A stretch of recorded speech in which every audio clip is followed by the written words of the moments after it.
Hello மக்களே, hi. நான் உங்கள் சுபநேஷன் அண்ட் இது உங்களோட சுபன் வ்ளாக்ஸ்.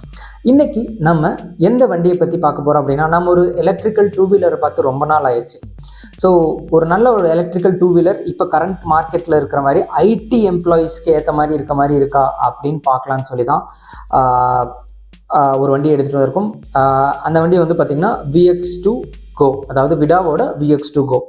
இந்த வண்டி ஏன் வந்து நான் ரொம்ப யூசர் ஃப்ரெண்ட்லியாக இருக்குது அப்படின்னு நான் சொல்கிறேன்னா, என்னோட பாயிண்ட் ஆஃப் வியூ அண்ட் ப்ரொஜெக்ஷனில் வந்து பார்த்திங்கன்னா, இந்த வண்டியோட வெயிட்டு நல்லாவே ரெடியூஸ் பண்ணியிருக்காங்க. ஏன்னா இந்த வண்டியில் ஒரு பேட்டரி இல்லை, அதாவது ஒரு பேட்டரியை ரிமூவ் பண்ணியிருக்காங்க. இது சிங்கிள் பேட்டரி அப்படிங்கிறங்காட்டி இதோட கார்கோ ஸ்பேஸ், அதாவது சீட்டுக்கு கீழே இருக்கிற ஸ்பேஸ் வந்து பார்த்திங்கன்னா இன்னுமே இன்க்ரீஸ் பண்ணியிருக்காங்க. ஸோ அதனால் உங்களால் திங்ஸ் நிறையா கேரி பண்ணிட்டு போக முடியும். மழை பெஞ்சாலும் அதுக்குள்ளே தண்ணி விழுகாத மாதிரி அதுக்குள்ளே திங்ஸ் வச்சுக்க முடியும். தென் இதோட ரேட் ப்ரைஸுமே வந்து பார்த்திங்கன்னா இந்த வண்டி ஒரு 75,000 to 80,000 rupees தான் இந்த வண்டி வருது. எக்ஸ்ஷோரூமில் 73 கிளைம் பண்ணுறாங்க.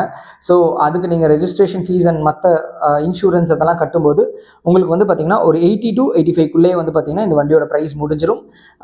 அது போக இல்லை நான் வந்து சப்ஸ்கிரிப்ஷன் மாதிரி போகிறேன் அப்படின்னா இந்த வண்டி வந்து 45,000 வந்து பார்த்திங்கன்னா உங்களுக்கு சப்ஸ்கிரிப்ஷனில் கிடைக்குது. பட் ஆனால் நீங்கள் மந்த் ஆன் மந்த் அதுக்கு காசு கட்டுற மாதிரி இருக்கும். ஸோ இந்த வண்டியோட மற்ற அம்சங்களை பார்க்கலாம் வாங்க. இனிஷியலி இந்த வண்டியோட டாப் ஸ்பீடு வந்து பார்த்திங்கன்னா 70 km/h தான் போகும். ஏன்னா இது சிங்கிள் பேட்டரி இருக்குது. ஸோ ஓவர் ட்ரெயின் கொடுக்கக்கூடாது அப்படிங்கிறங்காட்டி இது வந்து அப்படி கொடுத்துருக்காங்க. தென் இந்த வண்டியோட ஐடிசி ரேஞ்ச் அப்படின்னு வந்து பார்த்திங்கன்னா 92 km கிளைம் பண்ணுறாங்க. பட் டெஃபினட்டாக 75+ போகும். அதாவது என்னோட V1+ வந்து பார்த்திங்கன்னா 100 அப்படின்னு சொல்லியிருந்தாங்க. பட் 90 போகுது.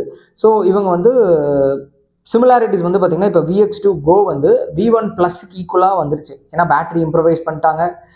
ஸ்பீடு வந்து நிறைய பக்கம் நமக்கு சிட்டிக்குள்ளே யூஸ் ஆகாது, எஸ்பெஷலி ஐடி ஜோன்ஸ் இருக்கும்போது ஸ்பீட் யூஸ் ஆகாது. ஸோ இது வந்து ஒரு செகண்டரி வெஹிக்கிள்கான பெஸ்ட் ஆப்ஷன். ப்ளஸ் ஐடியில் ஒர்க் பண்ணுற விமன்ஸ் அண்ட் மென்ஸ் ரெண்டு பேருக்குமே இது ரொம்ப ஹெல்ப்ஃபுல்லாக இருக்கும். ஏன்னா கார்கோ ஸ்பேஸ் பெருசு, ஸோ திங்ஸ் நிறைய வச்சுக்க முடியும் அதுக்குள்ளே. ஓகே, மற்ற அம்சங்கள்னு பார்க்கும்போது நம்மளோட ஃபஸ்ட்டு விஷயம் நம்ம ஆக்சலரேஷன், அந்த ஹில் ஏறுறது அதெல்லாம் பார்த்துடலாம். இந்த முன்னாடி இருந்த வண்டியில் 2 பேட்டரி இருந்தங்காட்டி அது வந்து பார்த்திங்கன்னா ஒரு 20 degrees இன்னுமே கொஞ்சம் ஆக்சலரேஷன் இருக்குங்காட்டி 20 degrees கொடுத்துருந்தாங்க. இதில் வந்து 15 degrees தான் இன்க்ளினேஷன் ஆங்கிள் கொடுக்குறாங்க. And then fast charging time, இதுலேயும் ஃபாஸ்ட் சார்ஜர் இருக்குங்க. என்ன தான் சிங்கிள் பேட்டரியாக இருந்தாலும் இதுவும் ஃபாஸ்ட் சார்ஜர் இருக்குது. 0 to 80% 62 minutesக்குள்ளே ஆயிடும்னு சொல்லியிருக்காங்க. பட் உங்களுக்கு வந்து பேட்டரி கண்டிஷன்ஸ் பொறுத்து தான் அது மாறும். ஏன்னா பேட்டரி ரொம்ப ஹீட்டாக இருந்தால் அது கொஞ்சம் டைம் கூல் பண்ணி தான் சார்ஜ் ஆகும். இல்லை பேட்டரி கூலாகவே இருந்துச்சுன்னா அந்த 62 minutesங்கிறது 60 minutesக்குள்ளேயே உங்களுக்கு சார்ஜ் ஆயிரும். அது போக நீங்கள் வீட்டில் சார்ஜ் பண்ணும்போது V1 வந்து பார்த்தீங்கன்னா கிட்டத்தட்ட 5 மணி நேரம் சார்ஜ் பண்ணும். 2 பேட்டரி இருக்கும், நம்ம மாற்றி மாற்றி போடணும். இது வந்து ஒரே பேட்டரிங்கிறங்காட்டி 2.5 மணி நேரத்தில் சார்ஜ் ஆகிடும். அண்ட் தென் வந்து பார்த்தீங்கன்னா உங்களுக்கு யூனிட்ஸுமே வந்து பார்த்தீங்கன்னா கம்மியாக தான் இருக்கும். தென் இதுலேயுமே வந்து பார்த்தீங்கன்னா முன்னாடி இருக்க மாதிரியே தான் அது ரிமூவபிள் பேட்டரி தான். தென் டாப் ஸ்பீட் 70 km முன்னாடியே சொல்லிட்டேன். ஐடிசி ரேஞ்ச் வந்து பார்த்தீங்கன்னா உங்களுக்கு கிட்டத்தட்ட 92 சொல்லியிருக்காங்க. பட் டெஃபினட்டாக 80 எடுக்க முடியும் நம்மளால். ஃபாஸ்ட் சார்ஜிங்கில் உங்களுக்கு வந்து பார்த்திங்கன்னா 80% தான் சார்ஜ் ஆகும். ஸோ 65 தான் உங்களுக்கு ஃபாஸ்ட் சார்ஜிங்கோட ஆப்ஷனாக இருக்கும். தென் இது வந்து பார்த்திங்கன்னா நம்ம எங்கே வேணாலும் சார்ஜ் போட்டுக்கிற மாதிரி சார்ஜரும் நமக்கு கொடுத்துட்றாங்க, எல்லா வெஹிக்கிள் மாதிரியே தான். தென் இந்த வண்டியோட இன்னொரு அம்சம் அப்படின்னு வந்து பார்த்தீங்கன்னா ஃப்ரங்க்னு சொல்லுவாங்க. அதாவது முன்னாடி எல்லாம் ஸ்கூட்டர்ஸில் வந்து ஃப்ரண்ட்டில் ஒரு பாக்ஸ் இருக்கும், அதுக்குள்ளே திங்ஸ் நிறைய வச்சுக்கலாம். பட் அதே மாதிரி தான் இந்த வண்டியில் வந்து பார்த்திங்கன்னா ஓப்பன் ஃப்ரங்க் கொடுத்துருக்காங்க. ஸோ இதில் வந்து மொபைல் ஃபோன்ஸ் சார்ஜ் போட்டு அப்படியே வச்சுக்கலாம். ஏன்னா சார்ஜிங் போட்டு அதுக்கு பக்கத்துலேயே இருக்கங்காட்டி சார்ஜ் போட்டு வச்சுக்கலாம், வாட்டர் பாட்டில்ஸ் வச்சுக்கலாம். ஸோ ஒரு டே டைம் கம்யூட்டிங்க்கு வந்து பார்த்திங்கன்னா உங்களுக்கு திங்ஸை டக்குன்னு வைக்கணும் அப்படின்னா ஈஸியாக வைக்கிற மாதிரியான ஆப்ஷன் கொடுத்துருக்காங்க. அண்ட் தென் இதோட சீட்டுமே வந்து பார்த்திங்கன்னா V1ல் வர்ற மாதிரி V1 அண்ட் V2ல் வந்த மாதிரி கட் சீட் இல்லாமல் சிங்கிள் சீட்டாக இருக்கங்காட்டி சீட்டோட லென்த்துமே நல்லா பெருசாக இருக்குது. ஒரு ஃபேமிலி ஒரு கம்ஃபர்டபுளான ஒரு பொசிஷனில் உட்காந்து ட்ராவல் பண்ணுறதுக்கு இது ஒரு பெஸ்ட் வெஹிக்கிளாக இருக்கும். அண்ட் தென் வந்து பார்த்திங்கன்னா 0 to 30 in 3 seconds. ஸோ அந்த மோட்டர் பவர்ஃபுல்லாக இருக்குது. பட் நீங்கள் எந்த அளவுக்கு பவர் கொடுக்குறீங்களோ அந்த அளவுக்கு ட்ரெயின் ஆகும். அண்ட் தென் இதோட சஸ்பென்ஷன் என்னோட வெஹிக்கிளை பொறுத்த வரைக்கும் நான் அதை வந்து பீப்புள் கம்யூட்டிங்க்கும் யூஸ் பண்ணியிருக்கேன். நிறையா பேர் சொன்ன விஷயம் வந்து பார்த்திங்கன்னா இந்த வண்டி ரொம்பவே சாஃப்டாக இருக்குது, ஸோ இது ரொம்பவே சூப்பராக இருக்குது. ஏன்னா நிறையா பம்ப்ஸ் இருக்கிற ரோட்ஸில் ஓட்டும்போது கூட பின்னாடி உட்காரும்போது அந்த அசதி தெரியல அப்படிங்கிற மாதிரி சொன்னாங்க. தென் பிரேக்ஸை பொறுத்த வரைக்கும் ஃப்ரண்ட்டில் டிஸ்க்கும் பேக்கில் ட்ரம் பிரேக்கும் தான் வருது. எப்போவுமே வந்து பார்த்திங்கன்னா கனெக்டோடு இருக்கிறதுக்கு விடா ஆப் இருக்குது. ஸோ அதில் வந்து இப்போ அந்த விடா ஆப்பில் நீங்கள் கனெக்ட் பண்ணிக்கலாம். தென் இதில் வந்து பார்த்திங்கன்னா 500+ சர்வீஸ் ஸ்டேஷன்ஸ் இருக்குது. உங்களுக்கு நிறைய இடத்துல டெலிவரி யூனிட்ஸ் இருக்குது, பட் சர்வீஸ் ஸ்டேஷன்ஸை இம்ப்ரூவைஸ் பண்ணிகிட்டு இருக்காங்க.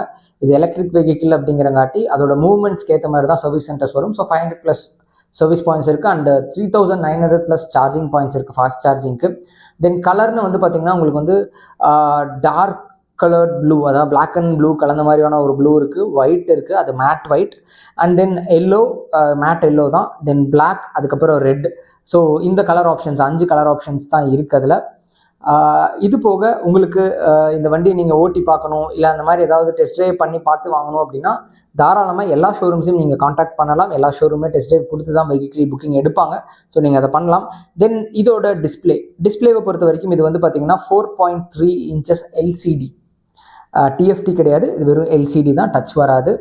தென் இதோட மற்ற அம்சங்கள் பேட்டரி கெப்பாசிட்டி வந்து பார்த்திங்கன்னா 2.2 kW. அண்ட் தென் இதில் வந்து 2 ஆப்ஷன் தான், எக்கோ ரைடு, இதில் வந்து ஸ்போர்ட் மோடு வராது, ஸோ அவ்வளோ ஃபாஸ்ட்டாக போக முடியாது. தென் பேட்டரி வாரண்ட்டி வந்து பார்த்திங்கன்னா 5 இயர்ஸ்க்கு கொடுக்குறாங்க. தென் இதோட டெல்லி எக்ஸ்-ஷோரூம் ப்ரைஸ் 73,800 அண்ட் கோயம்புத்தூரோட எக்ஸ்-ஷோரூம் ப்ரைஸ் வந்து பார்த்திங்கன்னா 75,000 வருது. ஸோ இது போக நான் சொல்லியிருந்த மாதிரி உங்களுக்கு வந்து ரெஜிஸ்ட்ரேஷன் சார்ஜஸ், இன்சூரன்ஸ் சார்ஜஸ் ஆடப் ஆகும்.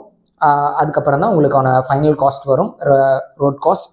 தென் இது வந்து ஒரு பெஸ்ட்டான ஒரு வெஹிக்கிள் யாருக்குன்னா டெய்லியும் 15 to 20 கிலோமீட்டர்ஸ் தான் நான் ட்ராவல் பண்ணுவேன் அப்படிங்கிறவங்களுக்கு இது ரொம்ப பெஸ்ட்டான ஒரு வெஹிக்கிள். ஸோ மறக்காதீங்க. தென் இதுவரை நீங்கள் நம்ம சேனலை சப்ஸ்கிரைப் பண்ணாமல் இருந்தீங்கன்னா மறக்காமல் சப்ஸ்கிரைப் பண்ணிடுங்க. அடுத்த வீடியோவில் பார்க்கலாம். Until then it's bye from சுபநேஷன். பாய்.